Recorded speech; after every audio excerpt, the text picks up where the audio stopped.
La diputada suplente Claudia Ramírez asegura que Luis Redondo se tardó en adherirse a las filas del Partido Libre, pues prácticamente desde el inicio de su gestión le dio la espalda al pueblo hondureño, pese a que intentó venderse como un activista anticorrupción. Realmente se quita las vestiduras de la oveja que fingió ser y traicionó al pueblo con ese discurso anticorrupción y se viste de lobo rapaz, a donde miramos que ha traicionado realmente a un pueblo.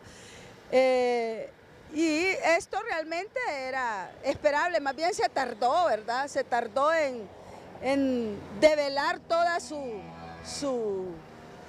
cara. Ramírez lamentó que la ambición llevara a Luis Redondo a elegir el lado incorrecto de la historia. Muy buenas noches, Honduras. Bienvenidos a la emisión de este jueves 24 de octubre. La noticia del día es presentada por Claro TV Plus, la nueva plataforma de Claro con más apps de contenido. Contratalo y recibí 100 megas por $36 al mes.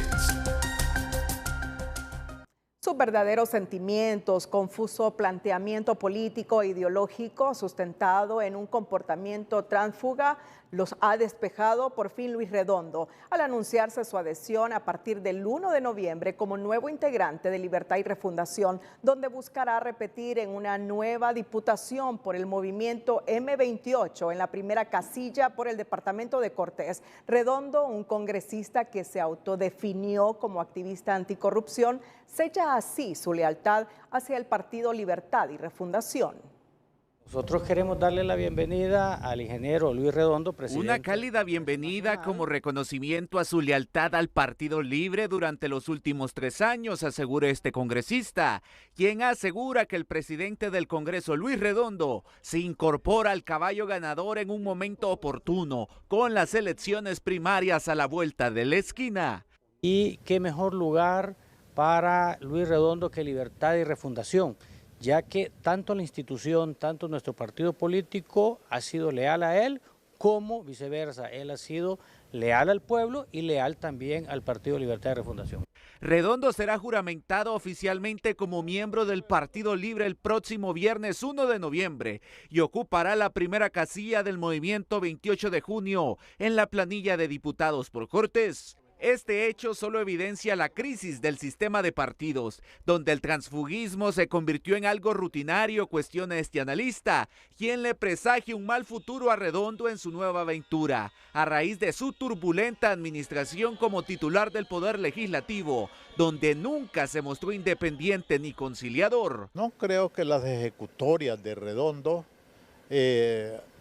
hayan entusiasmado a la gente del Cortés. Ahí hay una población muy urbanizada, con un mayor criterio de ciudadanía y con una mayor definición. Es probable que esto no sea muy simpático y que en vez de sumar, va a restar. Cada vez son menos los políticos que se identifican plenamente con una institución partidaria, pues la mayoría solo actúan en base a sus intereses particulares, recrimina Carías. Pero el caso de Redondo es especial, dice este diputado, porque pasó de ser un político anticorrupción a un socialdemócrata, después un salvador de Honduras y ahora dará el salto a la izquierda refundacional. Un desfile de partidos que lo deja mal parado, afirma. Estoy criticando el cambio de ideología, de convicción, de sentimiento tan repentino. ¿Será más oportunismo político que cambio de ideología? Esto es lo que me pregunto. Hasta ahora Redondo acumula 3 periodos legislativos por diferentes fuerzas políticas. En 2014 bajo la bandera del PAC, 2018 por el PINU y en 2022 por el PSH. Libertad y Refundación será el 4º partido político de Luis Redondo en apenas 10 años de carrera. Y de acuerdo a los analistas, su cuestionada gestión como presidente del Congreso Nacional puede frustrar sus aspiraciones reeleccionistas. José Miguel Álvarez, Telenoticias.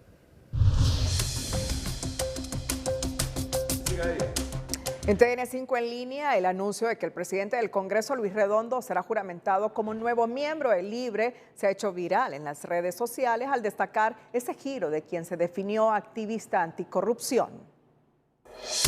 TN5 en línea es presentada por La Curazao, la promo Octubre, donde compras en octubre y pagas hasta diciembre y obtén beneficios adicionales por tus compras al crédito. El anuncio de que en los próximos días se juramentará como miembro del Partido Libre al presidente del Congreso Nacional, Luis Redondo, que fue electo por el Partido Salvador de Honduras, fue una tendencia en las redes sociales. Emilio Morazán comentó: qué increíble cómo alguien que se le dio el voto, en quien se confiaba, se volvió parte de lo que menos se pensaba, pero se entiende que el poder entorpece. Marta Laínez afirmó que desde que empezó el gobierno de Xiomara Castro, Luis Redondo ya era de Libre.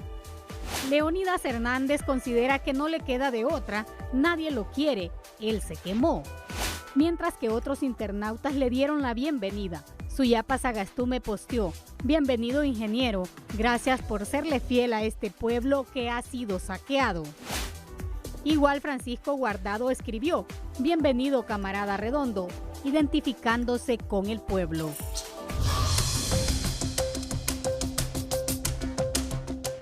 Con su decisión, Redondo, el más cuestionado presidente del Congreso por la forma como fue electo, al menos termina con su ambigüedad, sincerándose a sí mismo y con sus electores que no dejan de criticarle presidir un poder del Estado que en más de 40 años de retorno a la democracia nunca había sido tan ingobernable e incapaz de conseguir y construir consensos para alcanzar objetivos de país, opinan los analistas, al destacar la ausencia de valores democráticos, ética en la política y profesionalismo de sus diputados.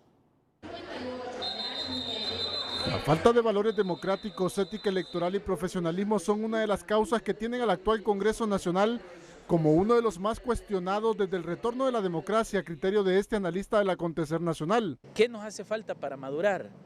Valores democráticos, ética democrática, ética electoral, ética política, profesionalismo. O sea, estamos trabajando alrededor de puros caprichos personales y no alrededor de intereses de país. Según León, el Congreso Nacional dirigido por el diputado Luis Redondo no se compara con los anteriores, que sin ser del todo eficientes resaltaban individualmente parlamentarios altamente capaces y con grandes cualidades. Primero que los congresos de la década de los 90 eran congresos de alto nivel. Teníamos diputados altamente capaces, gente estudiosa, gente con criterio democrático y político, con entendimiento de los problemas de país. Este exdiputado recuerda que uno de los congresos que se asemeja al actual fue el presidido por el exdiputado Carlos Orbin Montoya en el año de 1986, cuando se pretendió modificar el periodo presidencial de 4 a 6 años. En ese entonces se produjo una crisis, la cual se superó, pero cree que la situación del actual Congreso no se iguala. Es hasta ahora que hemos constituido un Congreso, pero más que todo la dirección del Congreso, que es una dirección, y si se le puede llamar espuria, porque no es legítima, puede ser que sea legal, pero no es legítima. Entonces nos llama la atención qué es lo que se pretende. Cuando un ejecutivo pregona de que está haciendo lo humanamente posible por mejorar la imagen del país en el extranjero, y sin embargo en el Congreso de la República se está haciendo un contrapeso a esa intención. Que este Congreso ha exhibido no solamente una falta de capacidad para hacer consenso, también han hecho un monumento a la irresponsabilidad, a la brutalidad en la conducción del Congreso Nacional. Actualmente el Congreso Nacional no puede lograr ni la mayoría simple, peor la calificada para aprobar leyes, pero el presidente del Congreso, Luis Redondo, asegura que se debe a fuertes presiones externas que ha recibido su administración para no avanzar en la agenda legislativa. Yo debo decir que yo nunca antes había tenido tanta presión externa por los interesados en la agenda que nosotros estamos desarrollando. Otros sectores cuestionan que la falta de liderazgo y la incapacidad para lograr consenso por parte de Redondo hacen que ese poder del Estado no salga a flote y avance en su agenda legislativa. El empecinamiento del presidente del Congreso de negarle la palabra a la bancada del Partido Nacional para que presente una moción exhortativa solicitando la interpelación del jefe del Estado Mayor Conjunto de las Fuerzas Armadas, más el argumento del Partido Libre que es improcedente porque atenta contra la estabilidad y seguridad nacional, motiva al diputado liberal Jorge Cálix a recordar que en el periodo 2014-2018, cuando fue diputado por Libre, el expresidente Manuel Zelaya, le pidió que interpelaran al ministro de Seguridad de ese entonces, Arturo Corrales Álvarez. La moción se presentó, se aprobó sin tanto ruido y el interpelado cumplió con que lo manda la ley. Ganamos la moción y el Partido Nacional, habiendo perdido la moción en el Congreso, a pesar de que ellos eran gobierno, no le quedó de otra más que llamar al ministro de Seguridad y someterlo a que respondiera a las inquietudes de los diputados. Así se hizo. Pueden ustedes buscarlo en Google. Cálix le pregunta a la bancada de su expartido por qué ahora es malo lo que ayer era bueno, y a la presidenta Xiomara Castro le sugiere no revolver las aguas en el país con el curtido y gastado cuento del golpe de Estado. La interpelación resulta ser una ofensa. Yo les pido a todos, sobre todo a la presidenta Castro, no estemos revolviendo las aguas con cosas que ya están en el pasado. Tenemos que ver hacia adelante. Nadie aquí quiere dar golpe de Estado. Además, los golpes de Estado los dan los militares. Y esos los controla la abogada Moncada. Estoy seguro que usted no cree que ella le va a dar un golpe de Estado. La moción de interpelación del jefe de las Fuerzas Armadas aún está en espera en el Congreso Nacional y según la oposición política, el temor de la Junta Directiva de este poder del Estado es que sobran los votos para llegar a la mayoría simple y aprobar esta convencional iniciativa. Si a la moción de interpelación del jefe del Estado Mayor Conjunto de las Fuerzas Armadas, Ruthbel Hernández, le faltaban ingredientes, la ministra de Finanzas y la presidenta de la República se encargaron en las últimas horas de agregarle esos condimentos con dos mensajes en la red X. Rixi Moncada, que culpa al Partido Nacional de intentar desestabilizar a las Fuerzas Armadas y romper el orden constitucional, y la mandataria, que vuelve a denunciar un golpe de Estado.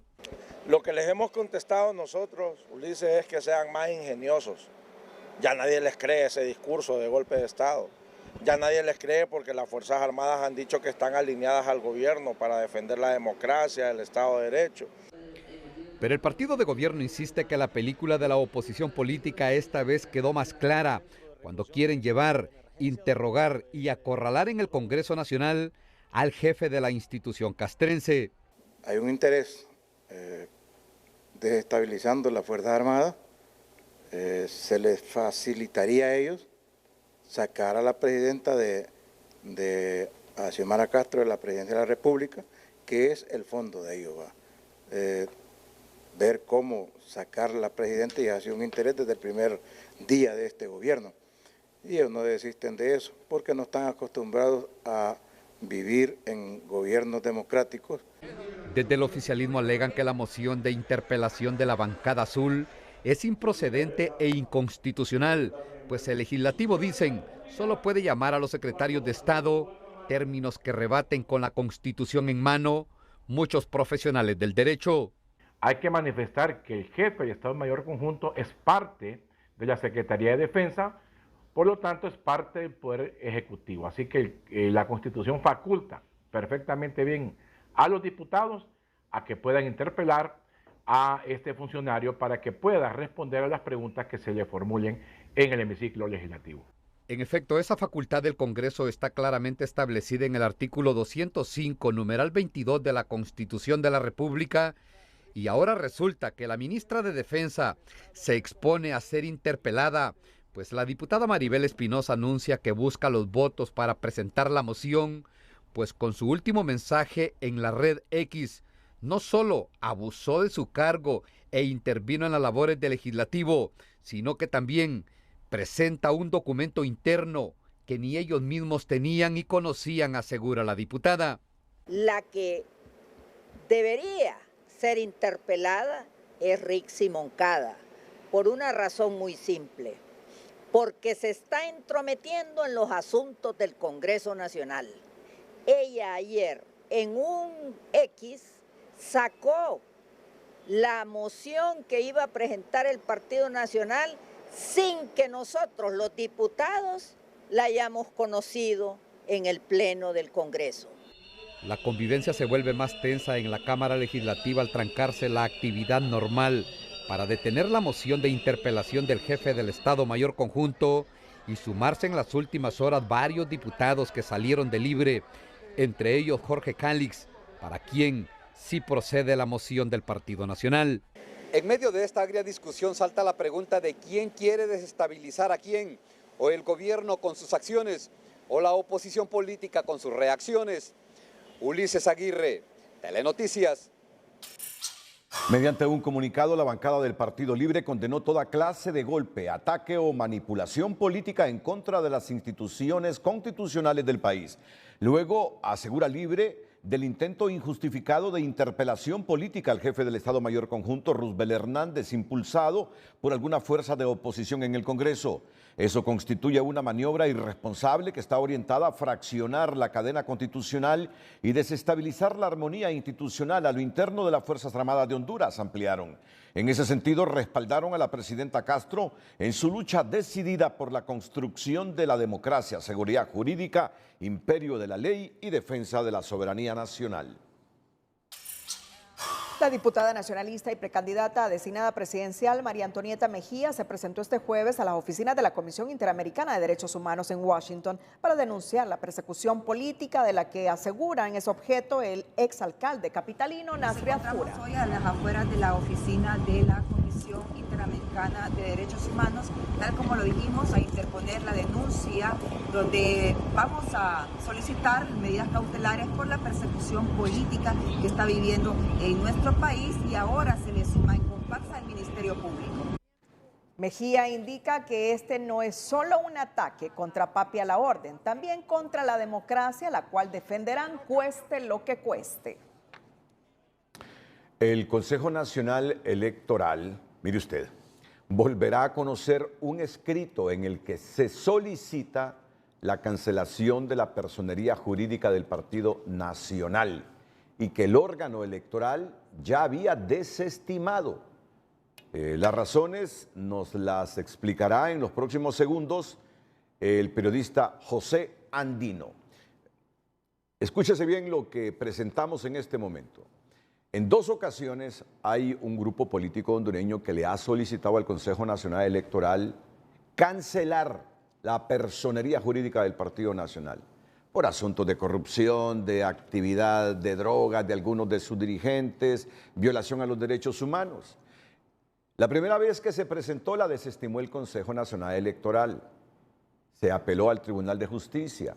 En esa misma línea del Consejo Electoral actuó el Tribunal de Justicia Electoral, pero insistió en el grupo en pedirle de nuevo al Consejo Electoral que anule la personalidad jurídica del Partido Nacional. El Consejo dice, dentro de las causales para quitarle la personería jurídica a un partido político no está lo que argumenta este grupo. Pero el Tribunal de Justicia Electoral decidió en los últimos días que había un problema ahí de forma y que de nuevo el Consejo Nacional Electoral estudie esa petición de este grupo que conocerán en este momento de qué grupo se trata, que exige que se le quite la personalidad jurídica a este centenario partido político. El Tribunal de Justicia Electoral devolvió al Consejo Nacional Electoral el recurso que este órgano había declarado inadmisible y en el que se solicitaba cancelar la personería jurídica del Partido Nacional. Que hubieron errores procedimentales sin conocer el fondo de la solicitud de cancelación de la personería jurídica del Partido Nacional.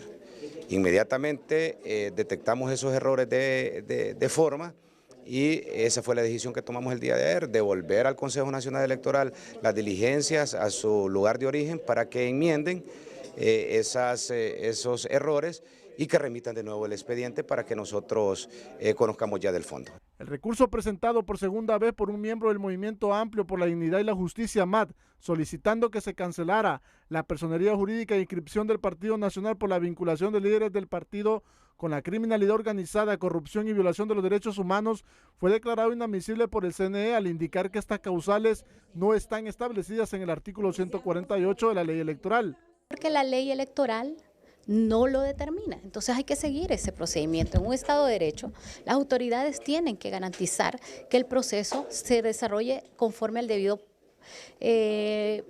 proceso, con las garantías adecuadas, con igualdad entre las partes. Ni a una ni a otra parte se les dio garantía, que fue lo que se dijo en el proyecto de la sentencia, y por lo tanto debe de evitarse llegar a un fondo sin observar la forma. De acuerdo al pleno del TJE, el CNE deberá emitir una nueva resolución y en el caso que una de las partes esté inconforme, podrá apelar nuevamente ante el órgano de justicia electoral. Es decir, si el Partido Nacional no está conforme con la resolución del Consejo Nacional Electoral o la parte peticionaria por la dignidad y por la justicia considera que la resolución no se corresponde a derecho, también pueden ellos apelar. Este ex consejero suplente del CNE indicó que este es un caso que ya se ha presentado 2 veces en el órgano electoral y en esas 2 ocasiones se ha declarado inadmisible. Y hoy, el 2023, el mismo peticionario vuelve a hacer la misma solicitud de la suspensión de la personería jurídica del Partido Nacional y haciendo los mismos argumentos de crimen organizado y que hay un presidente preso y todas estas situaciones.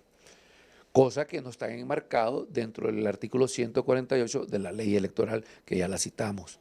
Lobo agregó que llama la atención que el pleno del TJE haya devuelto este caso al CNE, cuando en la primera ocasión que conoció sobre el tema lo dejó firme por falta de subsanación de la parte que presentó el recurso y el caso fue archivado. A las 10 horas de este viernes, el Consejo Nacional Electoral realizará la apertura de las ofertas de las empresas que están interesadas en prestar el servicio para la transmisión de los resultados electorales preliminares de las elecciones primarias de marzo del próximo año. Recepción y apertura de forma pública en un hotel, en el Hotel Plaza San Martín. Ahí vamos a estar en el salón de conferencias, vamos a estar recibiendo. A las 10 de la mañana ya daremos inicio al receso que implica la apertura, por lo cual de tempranas horas de la mañana se estarán recibiendo los pliegos, las ofertas. De acuerdo al cronograma electoral, el Consejo Nacional Electoral tiene hasta el 8 de noviembre del presente año para contratar a la empresa, por lo que a partir de este viernes tendrá 16 días para analizar las ofertas y realizar la adjudicación. Vamos a nuestra primera pausa comercial. Cuando retornemos tendremos toda la información actualizada sobre las tomas que se han producido hoy en distintos lugares del departamento de Colón. Ahí la gente quiere volver a andar con la pistola al cinto y está exigiendo al Congreso Nacional derogue un decreto que prohíbe que la gente en Colón porte armas. Hoy se han tomado las carreteras, el problema no se resuelve. Vamos a tener todos los detalles en los próximos minutos, porque aun cuando se fueron para sus casas, se quedaron ciertos grupos obstruyendo el tráfico vehicular e intervino la policía, que ya les ha advertido a todos en Honduras que si siguen tomando las carreteras, pues los va a desalojar. Y los va a desalojar primero con los protocolos y si se resisten, pues a la fuerza. Atentos a esta información porque también aquí en el noticiero Líder, la embajadora de Israel en Costa Rica denunció la posible presencia del grupo terrorista Hezbollah en Nicaragua, un hecho que según los expertos en relaciones internacionales debe llamar la atención de Honduras. Atentos. Pero antes, este jueves, la Secretaría de Prensa de la Presidencia de la República divulgó en la red social de X una serie de fotografías en la casa de campo de la familia Zelaya Castro, en donde la presidenta Xiomara Castro departió momentos de camaradería con la embajadora de Estados Unidos, Laura Dogu. Esto fue lo posteado en la red social. Xiomara Castro y Laura Dogu estrechan relaciones cordiales basadas en independencia y soberanía de Honduras, en un encuentro cordial y constructivo en su casa de campo. La presidenta de Honduras, Xiomara Castro, recibió recibió a la embajadora de Estados Unidos, Laura Dogu, reiterándole la importancia de las relaciones entre ambos países, basadas en la reciprocidad, independencia y soberanía de Honduras. Esta reunión refuerza nuestra relación con la embajadora en el marco de la sinceridad y buenas relaciones, afirmó Castro. En la reunión en la casa de la familia presidencial estuvieron presentes el expresidente Manuel Zelaya, su madre, doña Hortensia Zelaya, conocida como Tenchita, el secretario privado de la presidencia, Héctor Zelaya, y su esposa, Marcela Facusé. Las fotografías muestran el ambiente fraterno de la reunión. Se observa a la presidenta Castro mostrando su jardín a la embajadora y luego en el comedor familiar en su hacienda en Olancho. La embajadora Dogu ha tenido esta semana una intensa actividad diplomática reuniéndose con empresarios en la zona norte, medios de comunicación, colegios de periodistas y la academia, siempre en el norte, reiterando los lazos de amistad con Honduras y su apoyo irrestricto a la democracia. Pues miren ustedes a nuestra presidenta, a la embajadora estadounidense, en el jardín de la residencia de la familia presidencial en Olancho. Sonrisas. No pareciera que en algún momento se ponen tensas las relaciones y hay discrepancias profundas, disensos, que bueno, son normales en las relaciones bilaterales de dos países históricamente muy, pero muy cercanos como Estados Unidos y Honduras. Presidenta Castro y embajadora Dogu en fraterno convivio en casa de campo de la familia presidencial. Luego de 9 horas de tomas en distintas zonas del departamento de Colón, los sectores productivos sueltan los bloqueos carreteros tras un nuevo intento de diálogo con el gobierno para abordar el tema de la suspensión del desarme en ese departamento. Los sectores productivos del departamento de Colón junto a comerciantes y transportistas bloquearon 7 puntos estratégicos de las carreteras del departamento, impidiendo el tráfico vehicular por las vías pavimentadas y no pavimentadas, exigiendo se derogue el decreto 117/2012 que prohíbe la aportación de armas en este departamento. Los ganaderos por su parte aseguran que necesitan portar su arma para defender sus bienes y le recuerdan a la presidenta Xiomara Castro que Honduras tiene 18 departamentos, los cuales merecen trato igualitario. Los demás departamentos están todos con su derecho de dar sus armas, con sus permisos. Nos están quitando ese derecho como personas, pues, que no somos ladrones, no somos ningún delincuente, somos personas honradas que necesitamos portar porque necesitamos proteger nuestros bienes. Muchas personas tuvieron que hacer el transbordo junto a sus pertenencias y otros con los productos para la venta que recorrieron largas distancias. Pues primeramente porque el transporte no está libre, sino que de ahí de Planes tiene que venir uno en mototaxi para llegar a este desvío, no sé cómo se llama este desvío. Los sectores en protesta aseguran que han hecho todo tipo de gestiones para que se derogue este decreto que prohíbe portar armas aquí y le recuerdan al gobierno también el tema político. A doña Xiomara pidiéndole al coordinador de Libre que traten y al Congreso y a la Corte Suprema de Justicia que traten de darle respuesta a este departamento tan productivo, tan consecuente pues con el mismo gobierno, pero que realmente tenemos 12 años más 3, 15 años de estar siendo invisibilizados como departamento y como parte del Partido Libertad y Refundación. Mientras duró la protesta se destazaron varias reses para alimentar no solamente a los protestantes, sino que también a las personas que pasaban por el lugar. Después de 9 horas de bloqueo y tras algunos acuerdos con políticos del departamento de Colón y del país, las carreteras quedaron desalojadas pacíficamente, pero los protestantes aseguran que volverán en los próximos días si no se logra un acuerdo definitivo para derogar este decreto. Pese a que existe este decreto de no portación de armas en este departamento de Colón, este territorio sigue siendo uno de los más violentos en el país. Los manifestantes aducen que de estas muertes violentas ninguna ha sido por alguien que porte su arma legalmente. Bueno, pero siguen los problemas porque la gente continúa la presión para que el Congreso Nacional de la República derogue ese decreto. Tenemos imágenes de lo que está pasando y además conexión con nuestro corresponsal, don Héctor Madrid.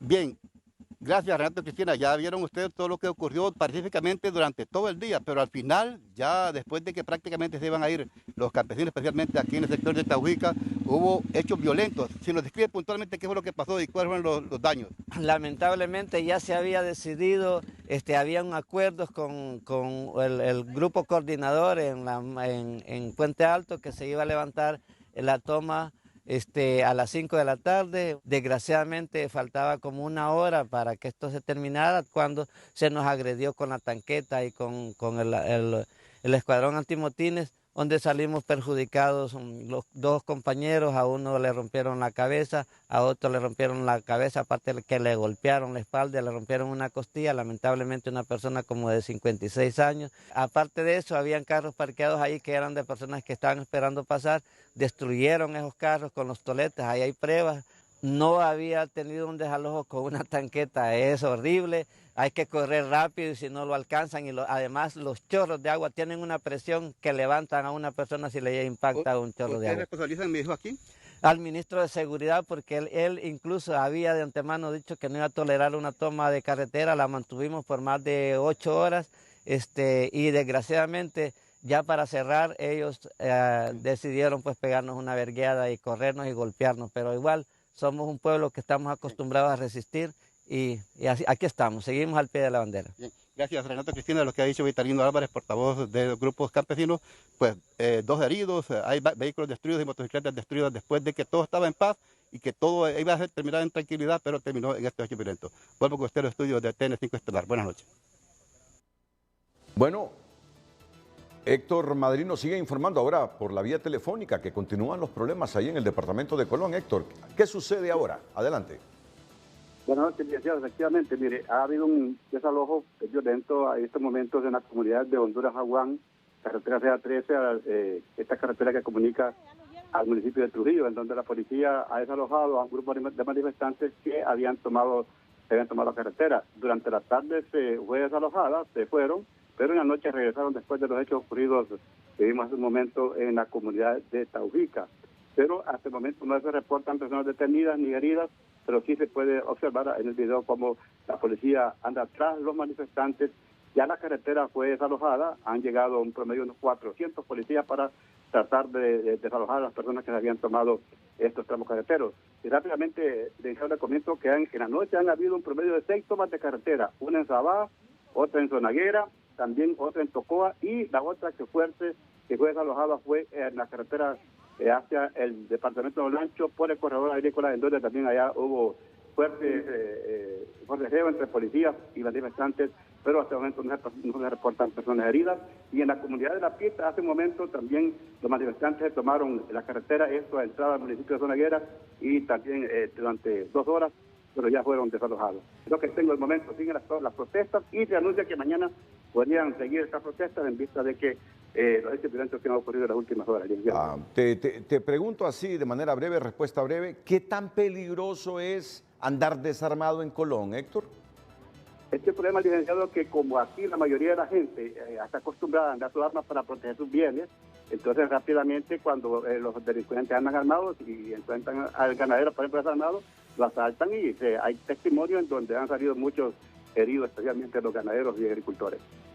Es decir, la situación es tan precaria ahí que los ganaderos para defenderse exigen, presionan de la manera como lo estamos viendo para poder andar legalmente con un arma, porque ya no se aguanta a la gente que cuando mira a una persona desarmada lo asalta. Es lo que me quieres decir. Es correcto, lo asalta y a veces se le quita la vida. Ya hay muchos casos que han ocurrido, especialmente los vendedores de pan también, Renato, que andan por las calles de los barrios y colonias y aldeas, y no digamos los ganaderos, que usted sabe que hay mucho abigeato acá en el departamento de Colón. Héctor Madrid, pendiente de cómo evoluciona este conflicto en el departamento de Colón. A la orden. En otra información, la embajadora de Israel en Costa Rica denunció la posible presencia del grupo terrorista Hezbollah en Nicaragua, un hecho que según los expertos en relaciones internacionales debe llamar la atención del país para reforzar sus fronteras, pero en el gobierno sostienen que no hay que preocuparse por considerar que no es una amenaza para Honduras.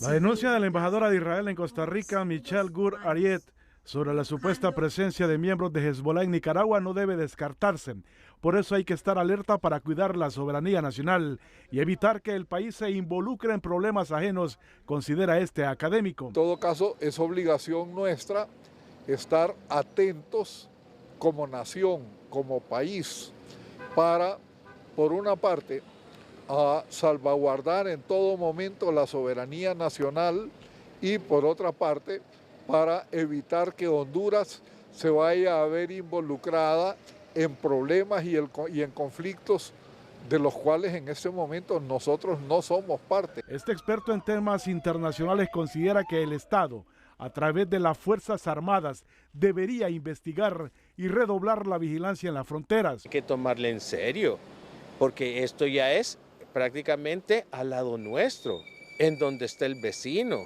Hezbollah significa Partido de Dios y es un partido político islamista chiita, un grupo paramilitar respaldado por Irán, ejerciendo su poder desde Líbano, y desde su nacimiento se le ha reconocido por cometer ataques terroristas. La tan sola posibilidad de la presencia de miembros de Hezbollah en el cercano país es un peligro para Honduras, insiste este experto en temas internacionales. Esto es más grave de lo que uno piensa, porque si llega a pasar uno de estos terroristas, una de esas células terroristas, a través de Honduras, rumbo a Estados Unidos u otro país, a hacerle daño, a nosotros nos van a cobrar la factura. Sin embargo, hay quienes creen que la presencia de algún miembro de Hezbollah en tierra de Daniel Ortega no debe ser motivo de preocupación para Honduras. Y si hubiera o no alguna persona de Hezbollah en Nicaragua, no creo que esté organizando nada, tal vez está ahí o buscando refugio para que tal vez no lo maten. A mí, sin tener mayor información, me parece que la embajadora habla así sobre eso porque Nicaragua ha condenado enérgicamente y creo que rompió relaciones con Israel. Pero otros creen que la denuncia debe tomarse con mucha seriedad, pese a que se deriva de una de las partes interesadas en el conflicto. Surgió con Podemos, Íñigo Errejón, con Pablo Iglesias, con Juan Carlos Monedero, un activista y exdirigente político de Podemos que vino a hablar sandeces en Honduras sin conocer a Honduras. Juan Carlos Monedero, hace 1 año y medio vino a hablar barbaridades de los hondureños, de algunos hondureños, sin conocernos. Pues a Íñigo Errejón son académicos. De ellos, de Pablo Iglesias, de Íñigo Errejón, surgió Podemos. Luego se escindió Podemos. Este fue uno de los primeros que dejó a Pablo Iglesias. Y miren lo que le está pasando hoy. Aceptó a sumar, es una escinsión de Podemos, dirigido por Yolanda Rodríguez, que es actual funcionaria del gobierno español de Pedro Sánchez, que en efecto había abusado. Y le quitaron su certificación de diputado. Y han salido presentadoras de televisión y actrices españolas diciendo que este hombre sexualmente las agredió. Miren, en España la igualdad de género ha avanzado mucho. Hasta se quejan los hombres. El abuso, el maltrato a la mujer en España no solo es condenado moralmente, es que es penado. Pero bueno, la está pasando muy mal Íñigo Errejón. ¿Y en Honduras han pasado 2 años desde que se introdujo al Congreso Nacional el proyecto de ley de violencia política hacia las mujeres, sin que el mismo figure en las prioridades de la agenda legislativa y de cara al proceso electoral, donde se intensifican los ataques de este tipo de violencia. Las organizaciones de mujeres demandan al presidente Luis Redondo agendar y aprobar de una vez esta normativa. Más de 2 años sin ser aprobada, cumple el proyecto de ley contra la violencia política hacia las mujeres que fue presentada en el Congreso Nacional con el objetivo de buscar identificar y nombrar la violencia específica que sufren las mujeres durante los procesos electorales que limitan su participación a un cargo de elección popular, a lo que Honorina Rodríguez del Foro de Mujeres en Política hace un llamado a la Junta Directiva del Congreso Nacional. Una de las principales limitantes para el acceso de las mujeres a la toma de decisiones es la violencia política y por eso necesitamos que los diputados solamente agenden, la Junta Directiva más bien del Congreso Nacional agende la aprobación o discusión y aprobación de la ley contra la violencia política hacia las mujeres. Según este Foro de Mujeres, De 128 diputados en el Congreso Nacional, 35 son diputadas mujeres y para el caso de la institucionalidad gubernamental, de un 100%, un 30% corresponde a la participación de mujeres en diversos cargos. Una condición que, según la diputada Fátima Mena, pone en evidencia que existe poco interés en otorgar mayor participación de la mujer en la política. Se vuelve sumamente importante contar con una herramienta que tenga un enfoque preventivo, pero también sancionatorio de la violencia política en sus diversas manifestaciones. No obstante, la ministra de la Mujer, Doris García, respalda el llamado de la parlamentaria y asegura que toda la institucionalidad gubernamental debe garantizar que ninguna mujer sufra de violencia, por lo que esta ley debe incluir sanciones severas. Y creemos que sí estamos llamadas toda la institucionalidad de los tres poderes del Estado a confluir con esfuerzos colectivos para que precisamente ninguna mujer sufra violencia y aquella que la sufra existan las sanciones administrativas. La ley tiene como objetivo prevenir y sancionar cualquier acción u omisión que atente contra los derechos políticos de las mujeres. De no aprobarse esta ley en el Congreso Nacional, organismos defensores de mujeres aseguran que la participación de la mujer en procesos electorales estaría viéndose reducida y aún más considerando las decisiones que implican su participación. Oscar Ortiz, Telenoticias. Organizaciones de personas con discapacidad han instalado desde este lunes en las cercanías de la alcaldía en el Progreso Lloro un campamento por la inclusión donde esperan ser escuchados en cuanto a los problemas que enfrentan para su movilización en el municipio, así como otros logros que se contemplan en una política pública que esperan les sea aprobada por la corporación municipal. En el Parque Central frente a la Alcaldía Progreseña es donde hace 4 días miembros de organizaciones de la Red Interinstitucional de Personas con Discapacidad instalaron lo que llaman un campamento por la inclusión. Buscan que en la municipalidad se les apruebe una política pública que les permita espacios incluyentes en el municipio. Queremos la transformación de la ciudad y que esta transformación implique oportunidades para las personas con discapacidades. Por tanto, hemos presentado hace 2 años a la Corporación Municipal una propuesta de política pública con ejes que son integrales y que son complementarios. A partir de estos 2 años no hemos tenido respuesta y lo que queremos, lo que demandamos es que se apruebe esta política pública. Lo que pretenden es que desde niños a adultos con algunas limitaciones se les garanticen derechos con los que hoy no cuentan. Pero en estos momentos las aceras están ocupadas, siempre tenemos que caminar por las calles poniendo en riesgo nuestras vidas. Para algunas discapacidades como las personas en silla de ruedas hay muchos lugares que son inaccesibles y no digamos del transporte, ¿no? Que no ofrece tampoco condicionantes. Entonces todo esto está contenido en esa política que contiene 7 ejes. El sacerdote Ismael Moreno respalda esta causa y espera que se les escuche. La decisión que hay de esta comunidad es muy grande y creo que la decisión de estar con un campamento de manera permanente, creo yo que al final de cuentas va a tocar los corazones y espero que toque los corazones de las autoridades municipales, porque de esa manera las autoridades municipales también van a salir ganando en el país, porque se va a dar ejemplo de que es posible que en Honduras podamos vivir en una sociedad auténticamente incluyente. Las autoridades de la alcaldía indican que no es fácil aprobar una política pública, pero que hay disposición para lograrlo.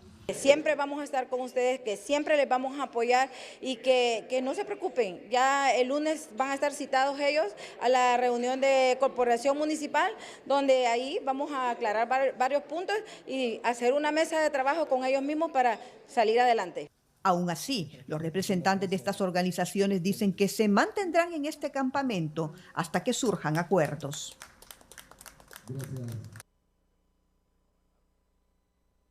Atentos porque más adelante aquí en el noticiero Líder, la Asociación para una Sociedad Más Justa se defiende de los cuestionamientos del señor Marcio Sierra, presidente de la Comisión Nacional de Banca y Seguros. ASJ afirma que no se inventa datos y que Marcio Sierra siempre busca atacar al mensajero. Atentos a esta noticia en los próximos minutos.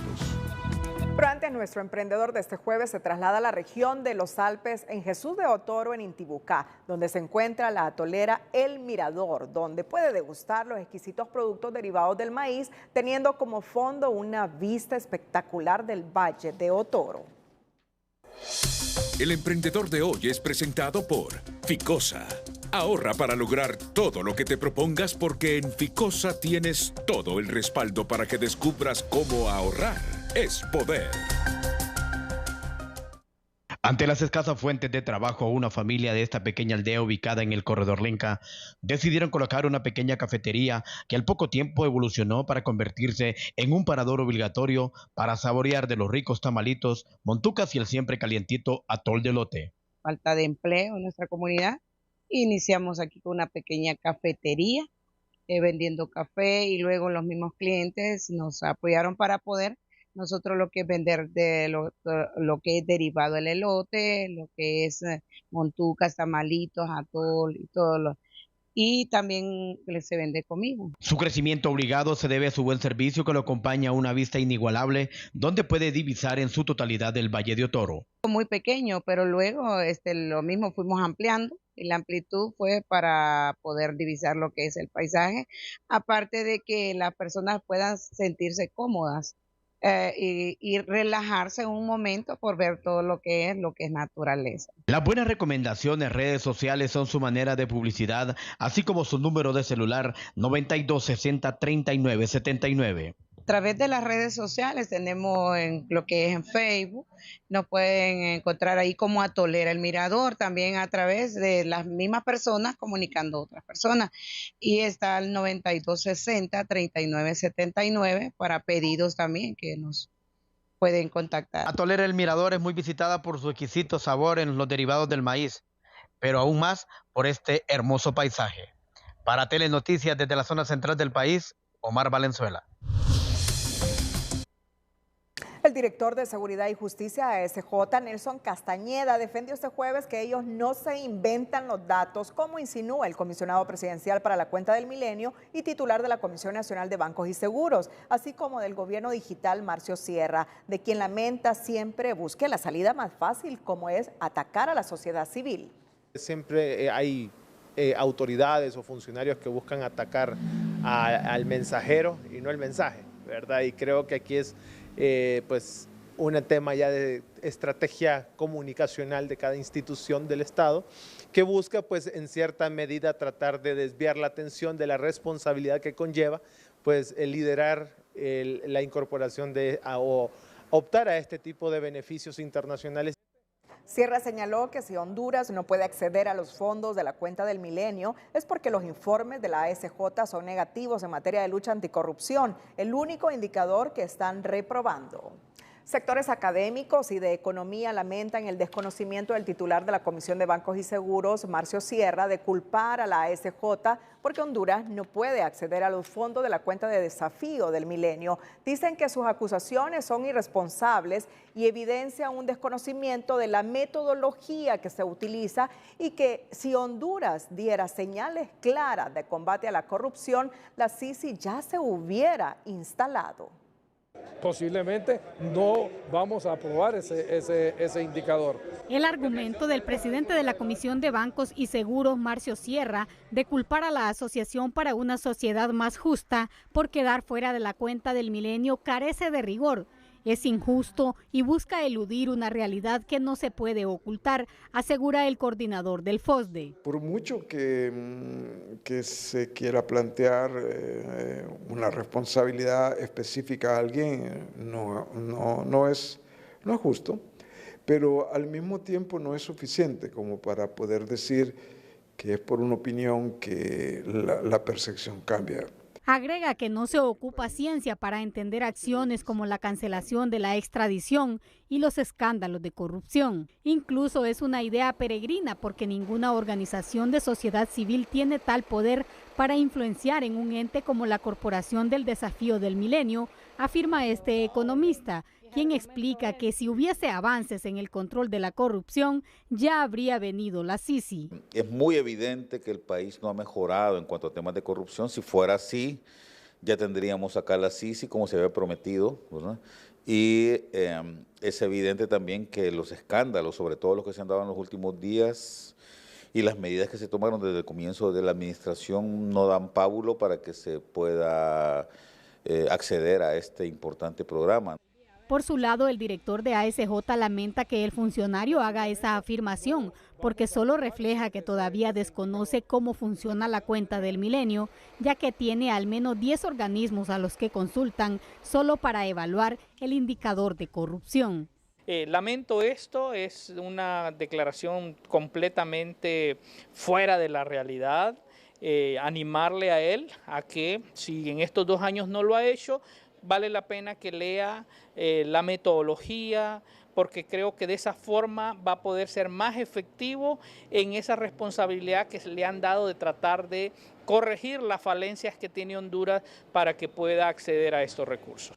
Asegura que si fuese cierto que ASJ estuvo a favor del gobierno anterior, entonces habrían accedido a los fondos de este organismo estadounidense que podría donar al menos $200 millones para proyectos carreteros, pero el país los sigue perdiendo. Y además el Gabinete Económico espera concretar desembolsos por $500 millones adicionales a los 200 por haber pasado la revisión primera y segunda con el Fondo Monetario Internacional. El Minuto Financiero es presentado por el RAP. En las decisiones sobre tu futuro, estamos para ti. RAP.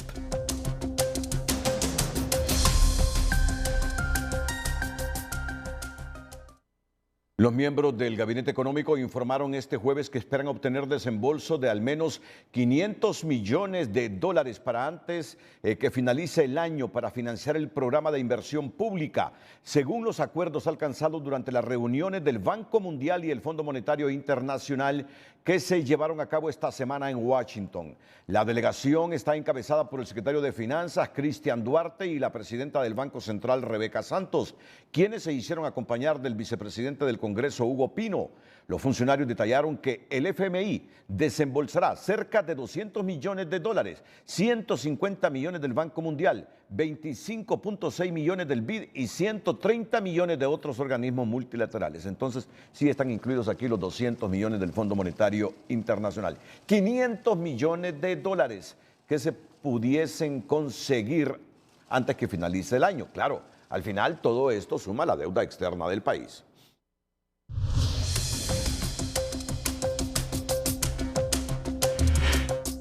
El coordinador general del Foro Social de la Deuda Externa, Mauricio Díaz Burdet, consideró que es muy baja la probabilidad de que se apruebe la Ley de Justicia Tributaria, tomando en cuenta la falta de consensos en el Congreso Nacional. Por lo tanto, reiteró el llamado a negociar un gran pacto fiscal para frenar la polarización que hay respecto a este tema. Va a aprobar en este momento, la probabilidad es muy baja. Es seguro que habrá que volver a renegociarla. Es seguro que habrá que encontrar una oportunidad que en perspectiva de muchos sectores puede ser la de la construcción de un gran pacto fiscal o el diseño de una política fiscal de largo plazo. Y lo fundamental en esto es que no haya un posicionamiento ideológico, sino un posicionamiento técnico, un posicionamiento académico. Explicó que el FOSDE mantiene su posición de que es necesaria una reforma fiscal en la que el sector privado y gobierno se pongan de acuerdo por el bien del país, ya que si se sigue postergando la situación socioeconómica del país, no cambiará. Economía Hoy es presentada por Banco de Occidente. El 7 de la suerte te sigue hasta diciembre. Ahorra 700 lempiras o más y gana semanalmente 7.000, 70.000 o hasta 700.000 lempiras. Los migrantes en el extranjero, principalmente en Estados Unidos y España, siguen aumentando el envío de remesas a sus familiares, registrando un promedio de $25.7 millones diarios en remesas a sus familiares, equivalente a unos 645 millones de lempiras. En total, hasta el 17 de octubre han ingresado 7.658 millones de dólares, que traducidos en lempiras representan más de 190.000 millones de lempiras, según informe del Banco Central de Honduras. La cifra alcanzada refleja que las remesas siguen sosteniendo la economía, compensando la caída de las exportaciones y la baja inversión extranjera. Según las proyecciones del presidente del Sindicato de Trabajadores de la Empresa Nacional de Energía Eléctrica, SNE, Miguel Aguilar, en el verano del próximo año podrían regresar los apagones y racionamientos de energía, pues desde ya se puede adelantar que habrá un déficit que supera los 150 megavatios de potencia firme, muy por encima de la oferta del Parque Eléctrico Nacional. Yo creo que el déficit puede andar aproximado en unos 160, 170 megavatios, dependiendo cómo el ENE vaya sumando la potencia de arrendamiento que va saliendo y los mantenimientos que tienen las plantas privadas, la disponibilidad que puedan tener para el próximo año. Para Aguilar, las autoridades interinas de la NE están a tiempo de salirle al paso a este enorme reto y deberían iniciar desde ahora el proceso de compras de energía en el mercado regional, así como acelerar las tareas de mantenimiento del sistema de transmisión y distribución, afirmó.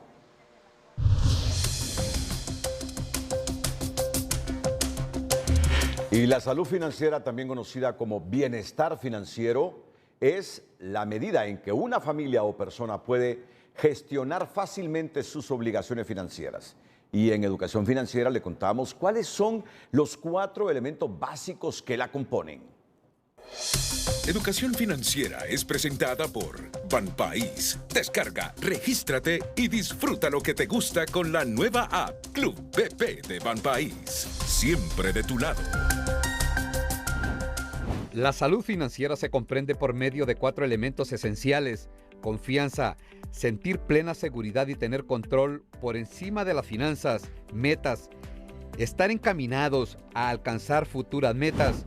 Resiliencia se refiere a la capacidad de absorber y recuperarse de los impactos financieros en nuestro día a día.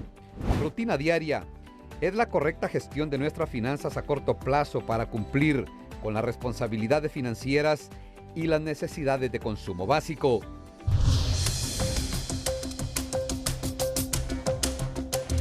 Más adelante le informaremos. Ministra de Salud dice que no pagará salario beca a estudiantes de medicina de la Universidad Católica.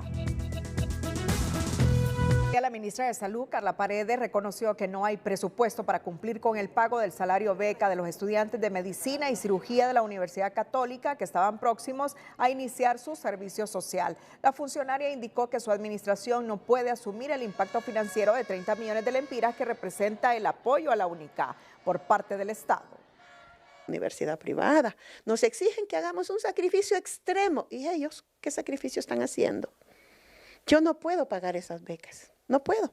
¿De dónde? Yo no puedo comprometer un dinero que no tengo porque mi prioridad son los empleados. Mi prioridad de garantizar el servicio a la población, mi prioridad, estoy obligada porque el Estado ayuda al Estado, son los estudiantes de las universidades públicas, que también los tengo. Ese impacto económico, que no es de 3 millones, es de 30 millones, no lo puedo asumir, porque las leyes del Estado dicen que si usted no tiene dinero, usted no puede firmar ninguna complicación. Mientras tanto, los estudiantes cuestionan la postura de la Secretaría de Salud y aseguran que su labor social la realizan tanto en centros públicos como privados.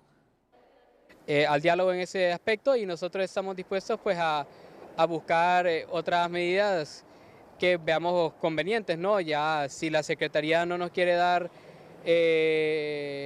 no quiere ceder su posición, pues nosotros tenemos siempre otras opciones que podamos buscar, ya sea más arriba de la Secretaría o también pues con colegas nuestros médicos que puedan tener cierta influencia. Hasta el momento los estudiantes confirmaron que el servicio social permanece suspendido y recriminan que si existe dinero para pagar a médicos cubanos, no tengan presupuesto para ellos. En San Pedro Sula, 2 hombres fueron asesinados con saña. Los amarraron y les colocaron un rótulo donde decía que los mataban por ser ladrones, crímenes que se están repitiendo con frecuencia en el país y que es el reflejo del hartazgo de la población. La policía deduce ajuste de cuentas y asegura que los índices de violencia en Cortés bajan como nunca. 2 hombres fueron hallados muertos envueltos en sacos y bolsas en la colonia Villa Ernestina de San Pedro Sula. La policía encontró un cartón con la advertencia por ladrones, por lo que no descartan que el doble crimen sea un posible ajuste de cuentas. La mayoría de las muertes, incluso hasta de mujeres, por la disputa del mercado de la venta de drogas. En este caso, pues estos jóvenes que aparecieron con estos rótulos, pues ya la Dirección Policial de Investigaciones hace un equipo especializado para que le dé seguimiento a este caso. Este tipo de sucesos se ha vuelto cada vez más frecuente en diversas regiones del país. El caso más reciente ocurrió en Azacualpa, donde 2 hombres fueron ajusticiados presuntamente por un cartel Nueva Generación, que indignados por la muerte de una mujer hicieron justicia, y eso es muy peligroso a criterio de este analista. Si la ciudadanía esté a la expectativa y mira que no hay resultados positivos, la gente piensa como en la antigüedad, la venganza pública, venganza privada, y eso no es correcto porque el Estado es el que tiene que tener una política penal. La falta de una política efectiva contra el crimen nos está llevando a una situación crítica, lejos de mejorar en materia de investigación.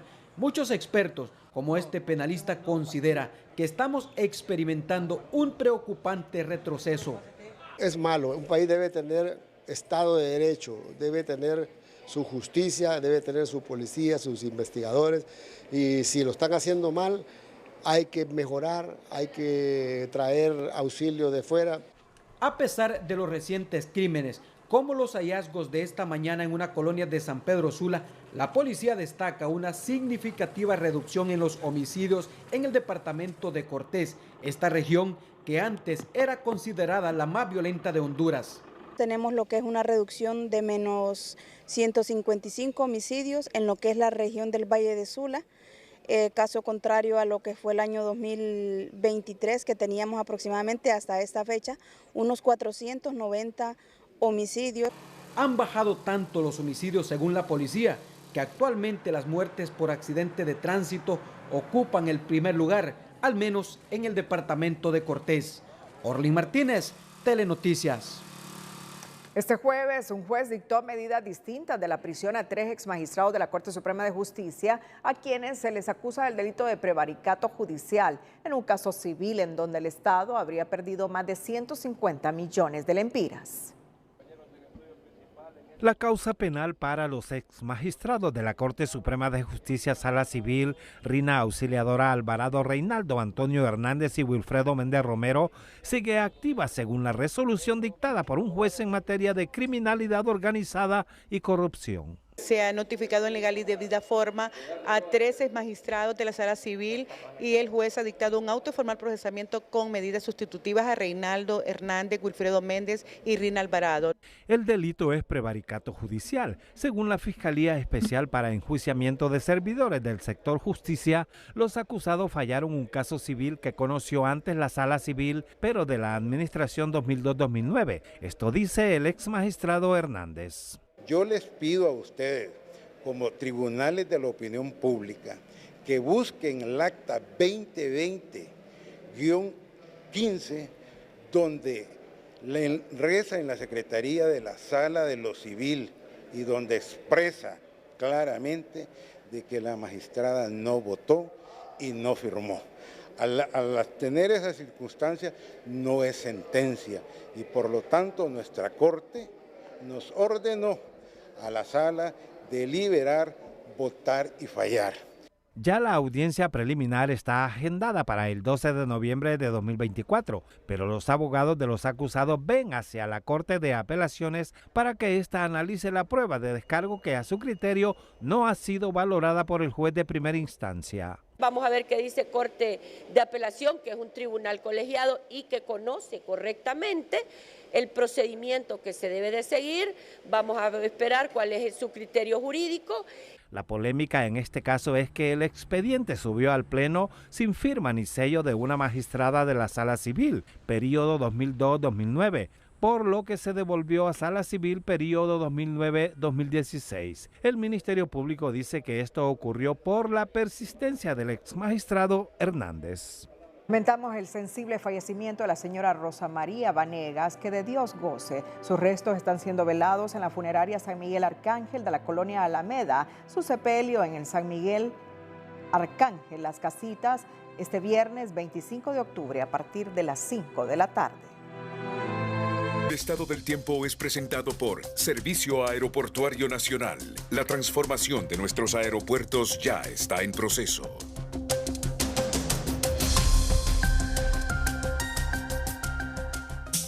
Hola, ¿qué tal? Estamos finalizando esta jornada del 24 de octubre, un día en que se ha conmemorado la lucha contra el cambio climático, esa que es la consecuencia del calentamiento global y que precisamente nos tiene cálidos los océanos, nos tiene una radiación infrarroja que produce enfermedades y bueno, ya sabemos de los fenómenos extremos y del deshielo acelerado de polos y glaciares, además de las olas de calor que se están reportando en el mundo.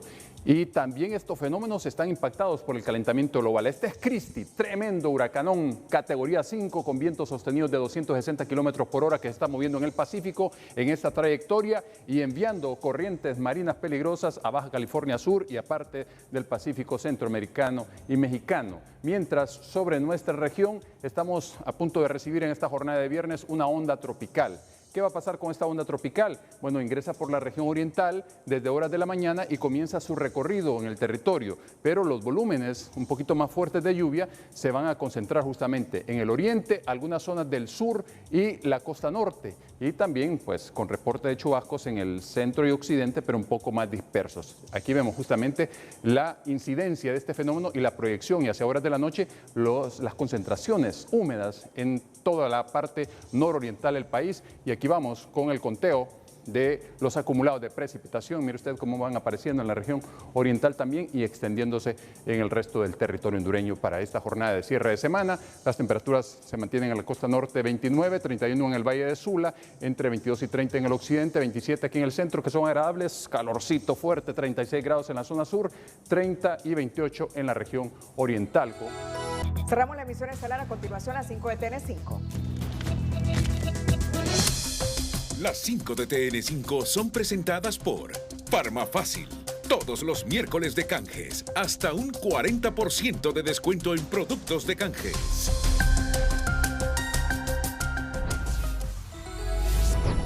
Consejo Nacional Electoral conocerá nuevamente petición para quitar personería jurídica al Partido Nacional por resolución del Tribunal de Justicia Electoral. Congreso Nacional que preside Luis Redondo ha sido el más ingobernable desde el retorno formal a la democracia, aseguran analistas. Libertad y Refundación dará la bienvenida como nuevo miembro a Luis Redondo, quien buscará repetir la diputación por Cortés en el movimiento M28 de la familia presidencial. Presidenta Castro recibe en el rancho de la familia presidencial en Olancho a la embajadora Laura Dogu para conversar sobre temas de interés. Migrantes envían un promedio diario de 25.7 millones de dólares a sus familias, señala el Banco Central.